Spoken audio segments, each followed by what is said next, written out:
Hey guys, welcome back to the channel. Today we're going to be doing something slightly different to my normal stuff.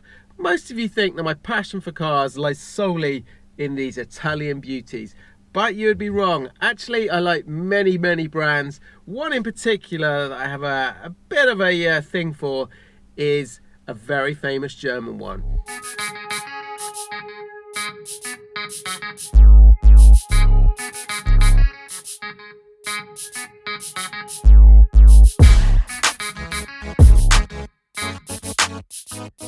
I'm very fortunate to own it's just turned 50. It's a 911T from 1970, and unfortunately it gets a little bit neglected. It has not been driven for quite some time. So today we're going to go and try and revive the car. It's a beautiful day, the sun is shining, and hopefully if we can get it running, we can get out there and have a little drive, and I'll tell you about the car and the project itself. And here it is. This is the car.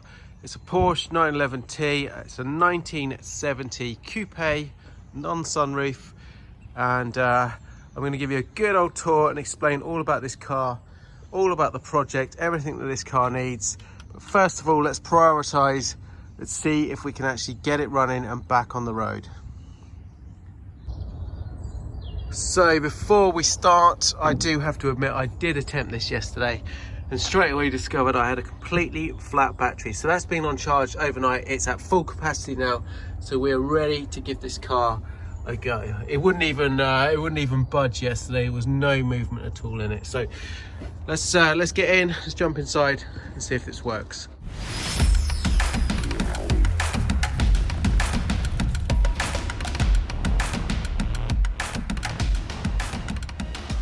This is the difference between German engineering and Italian engineering. So this 1970 Porsche has not been driven for about 6 months.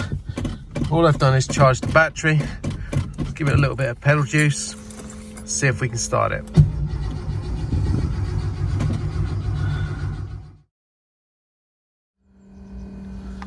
Okay, here we go. Oof, not sounding too good.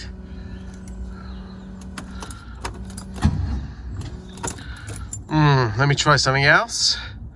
Let's have a look in that engine. Here's a turnout for the books. Rather ironic, I have the Ferrari toolkit out, fixing the Porsche. So I'm going to give you a tour of this car and the engine bay a bit later on, but first of all, let's try and get this thing running. Now, I don't know if you can see this on camera, but the wiring on this car, pardon the pun, is shocking. It is so bad. I don't think I've seen another car as bad as this one. We've got probably some of the original wiring, some household wiring, just about everything here has been cut and spliced. We have unconnected wires, loads of those. Look, all of these things. We've got old fuses, we've got worn out wires here. How this thing ever ran, I have no idea. Anyway, we're going to go through and start looking at all the connections and see if we can get this running. So straight away, two things I've noticed was one of my leads was not connected correctly, and this was also really loose. So I've just reseated that, redone that, and we're going to try a couple of other things. But let me just show you how bad this is. No idea where they go. Look how bad all this is here. That looks aftermarket, that it's been upgraded. Connections over there, I'm guessing they're earth connections. What else we've got? Stuff over there, just loose cables everywhere on this car. Another thing I'm just going to quickly check at the front of the car is this fuse board. I'm going to just have a quick visual on all of the fuses, but the main thing really that has caught me out before is just the contacts. They sit here. Some of these, as you can see, are probably getting towards the end of their lifespan, so we will at some point be replacing all those, but I'm just going to spin them quickly and just make sure all the contacts are good. The other thing I'm going to quickly do is just whip this airbox off.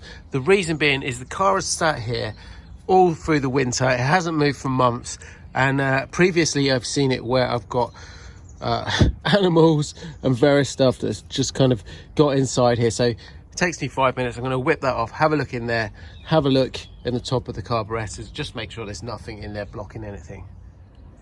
The other thing I'm going to check is the points gap on here. Again, very simple to do. Just pop that one off. Pop that one off there. Pop our cover off.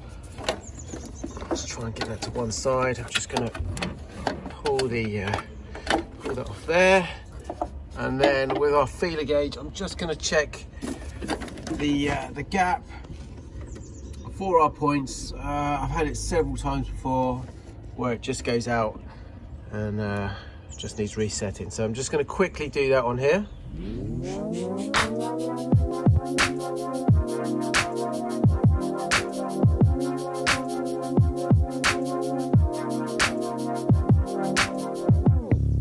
And there you go, guys, that is it. A little bit of kind of mold in there, but nothing, no leaves or anything like that. There was a little bit in this pipe here. There was a couple of little leaves, a bit of debris in there, some water, which is not going to help matters. But yeah, you can see in there, I don't know if you can see it on the angle, but even the air filter still looks new, so that's great. I had a quick look inside here. There's nothing blocked up, nothing over here, so just again a little bit of mold in there. Let's have a quick look. Nothing major, it's pretty much clear otherwise. So now wiring is a big thing on this car. I've just shown you the engine. Have a look at this as well. So this is underneath the dash. It's even worse under here. Like I say, I've got no idea how this car has ever run before. Now the problem with having wiring like this is it is touch and go if it's going to work. And now if a wire does come out, there is no way of tracing it back logically. So we've got, I think this here is just household cable just going to the back, and that's probably the main bit of wiring that goes to the engine on this car. Anyway, let's dig around a little bit more and see if we can get this thing somehow firing up and running. Now, as you can see, I have a very nice color wiring diagram for this year Porsche that someone has produced and I purchased. However, as you've seen with the car and the wiring, this is pretty much useless to me, because over this car's 50-year lifespan, that wiring has been hacked about so much, there is not much original left. However, I have kept this because when we restore the car, part of the restoration will be putting the wiring loom back to factory specifications. Okay, here we go. Oof, not sounding too good. I'm going to try a little trick that often seems to work with these old cars. This Porsche has not moved for a long time. So I'm just going to get out the car, push it around a little bit, see if I can free up a few things and see if that gives me any more success. While I'm doing that, let me explain the sole reason that I got back into Porsches. It all began with this legend whose name is Magnus Walker. Back in 2013, a short video was released entitled Urban Outlaw. It was all about Magnus and his magnificent collection of Porsches. Someone sent me the video and I watched it in awe. It was inspiring, it was arty, it had great music, and after the short 32-minute video, I found myself once again hooked on Porsches, and immediately I was trawling through the classifieds looking for another 911.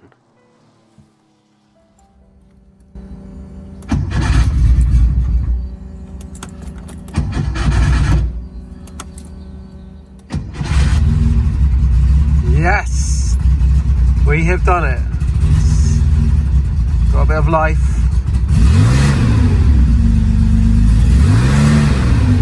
All right. 5-dial dash on this one.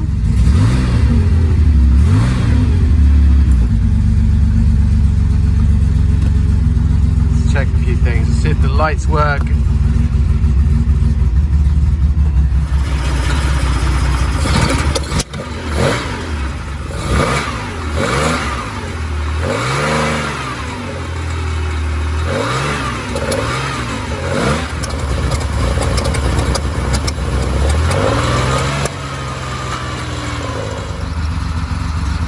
car is a little bit smoky, but that is mainly due to the fact that it's 2 degrees out here. It's very cold, hence these things. But we've got it fired up. It does need a tune-up, it does need a service, but it's running. Beautiful day, the sun is shining, so let's take the old girl out for a spin.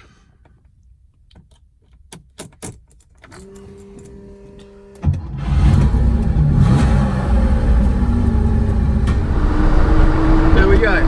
Now we're all set, driving gloves on, aviators on, let's enjoy the Porsche. Before Ferraris, I had a couple of early Porsches. I had a 1969 912, a bright green one.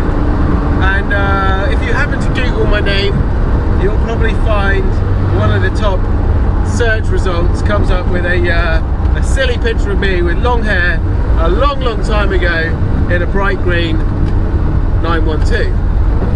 In fact, I'll save the embarrassment and show you it here. After that, I had or at the same time actually, I was fortunate enough to have a 911S, a bright white one, 1970, same kind of car that Steve McQueen used in Le Mans, the beginning of Le Mans. It was a right-hand drive car, and here's the kicker with that.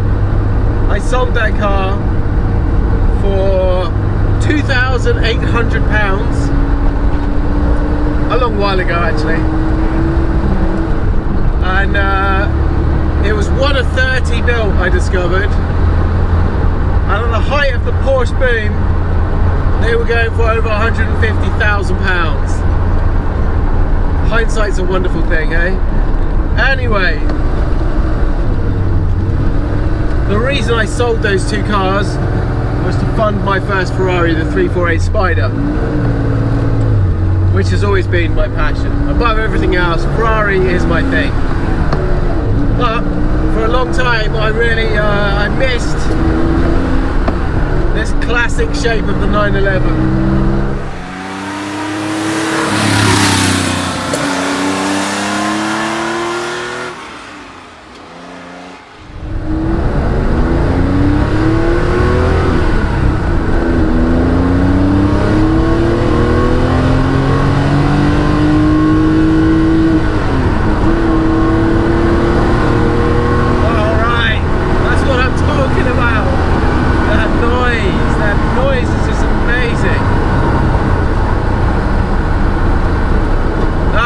If you can't hear a word I'm saying, I do need to get a mic. I know you all keep saying that. I will get a mic. But you gotta just listen to the noise of the engine, not me. Let's go and let's park up in some sunshine and I'll show you all this car's little intricacies, shall we say.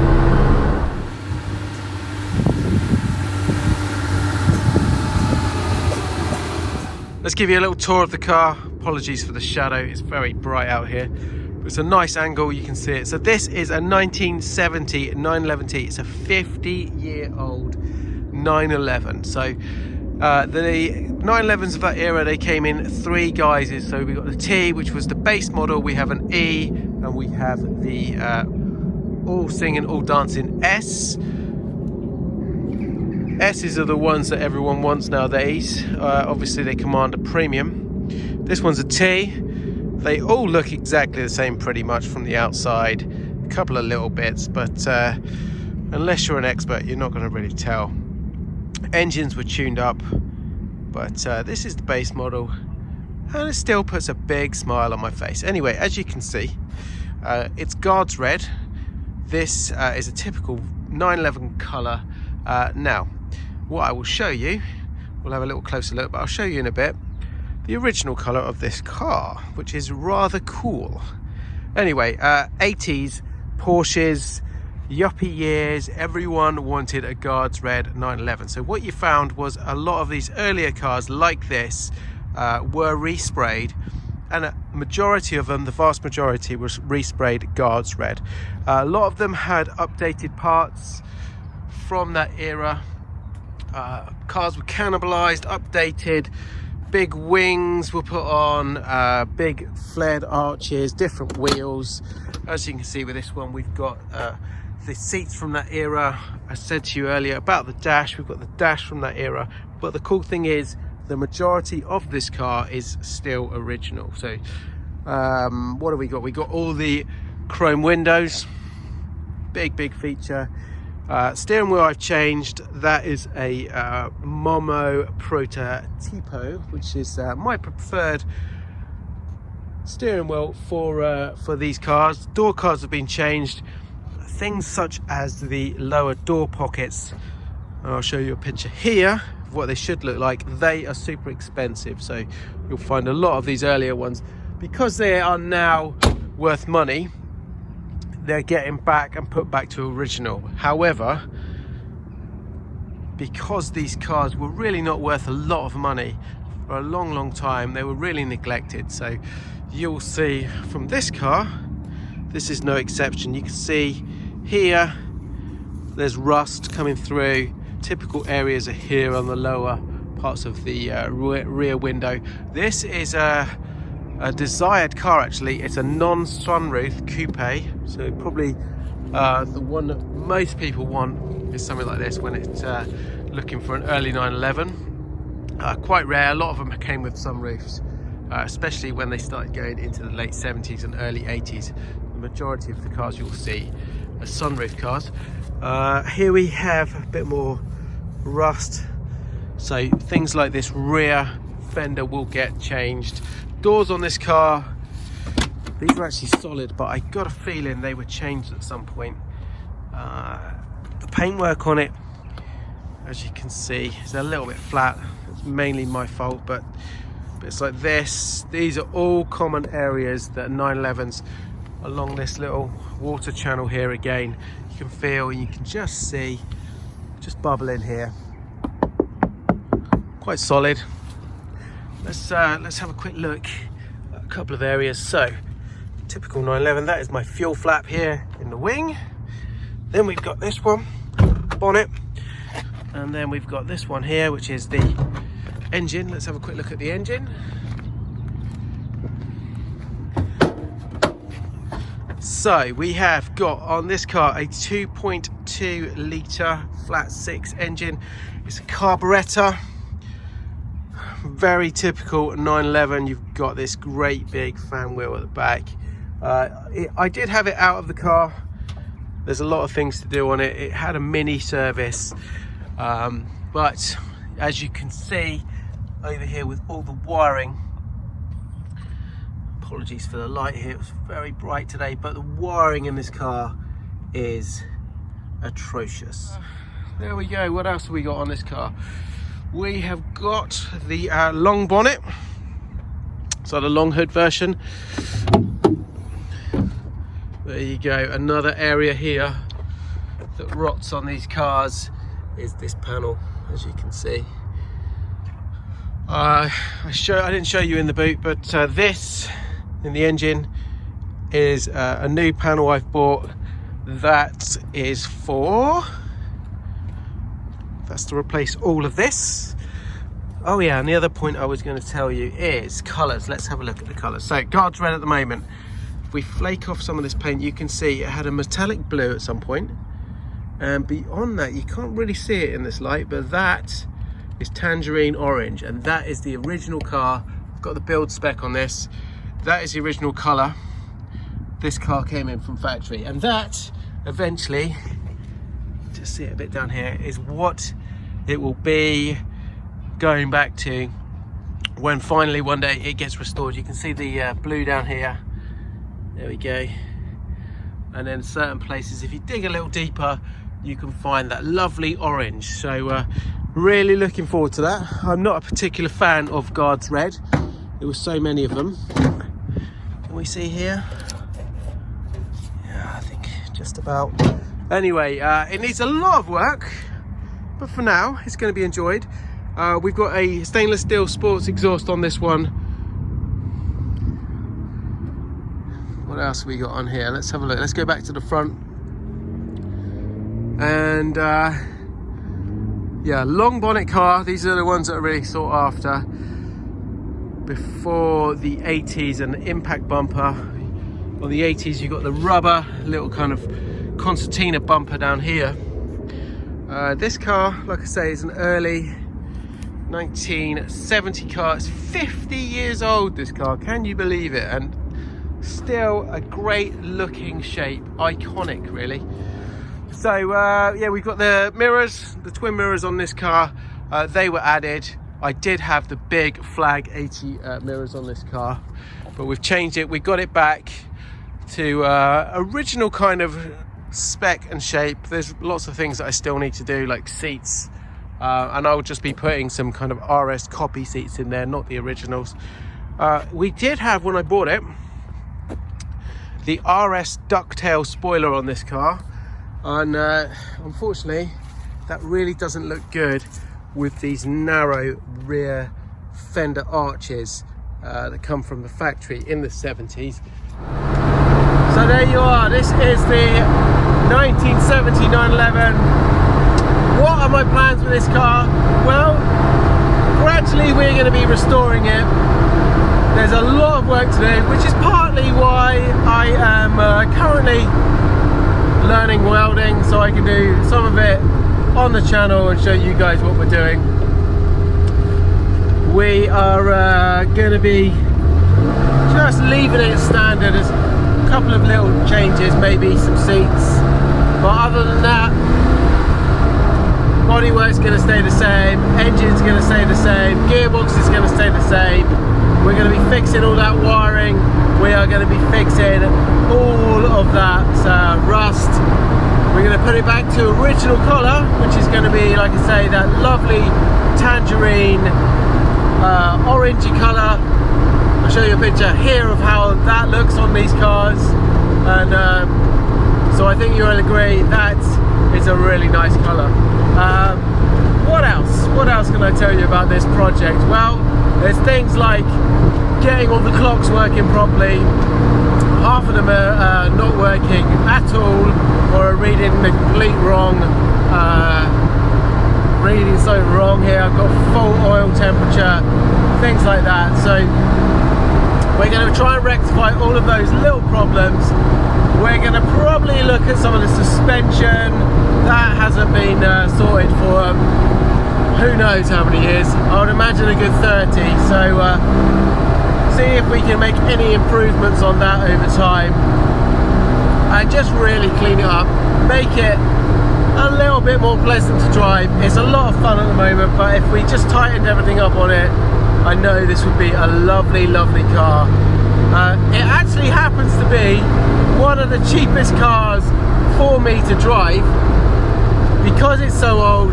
It's classic insurance, which on something like this is not too expensive, especially at my age. And the other thing is, it's 50 years old. It doesn't need an MOT test every year, and it doesn't need road tax. So apart from a little bit of cheap insurance, it's a 2.2. It's not overly thirsty on fuel. It's a cheap car to run. It's got the 2 seats, perfect for the kids. I just need to get some safety aspects sorted out on that. But I'm going to use this car a lot more this year, I think, especially on sunny days like today. And I might even learn how to change gearing here. Well guys, I hope you enjoyed the video on my Porsche. Be sure to subscribe, hit that notification bell below, tune in where I'll be bringing you some updates on that project real soon. I'm also on the lookout for another Porsche 911 for a project that I've wanted to do for about 20 years. So in the next video, I'm going to give you the details on that one, because I'm going to be asking you guys for your help to try and track down a suitable donor for the project that I've wanted to do for so long. It's very, very cool. Anyway, guys, thank you so much for tuning in. Don't forget, if you want to check out what I get up to on a daily basis, have a look over on Instagram. You can also check out the new merch in the store. The link should be below. This one is Ratarossa Outrun style. It's pretty cool. It will be really cool to see some of you guys wearing some of my t-shirts. Ping those pictures through if you get a t-shirt. I'd love to see them. Anyway, thank you very much for watching, guys. I will see you shortly. Ciao for now. Actually, it was a Porsche. It's Auf Wiedersehen for now. See ya.